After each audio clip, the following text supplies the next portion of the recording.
Sa bawat tahimik na laban na ating pinagdadaanan, tandaan natin na ang Diyos ay laging nasa ating tabi. Sa mga sandaling tila walang nakakaunawa, sa mga oras na tila mag-isa tayo sa dilim, huwag kalimutan na ang Diyos ay hindi kailanman lumayo.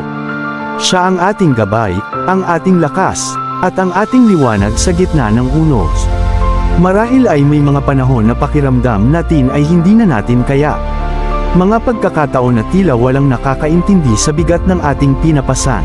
Ngunit sa bawat hakbang na ating ginagawa, ang Diyos ay laging nariyan, kasama natin, nagbibigay ng lakas at pag-asa.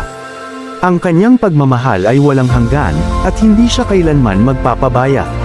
Sa bawat pagsubok, sa bawat hamon, tandaan natin na ang Diyos ay naglalakbay kasama natin.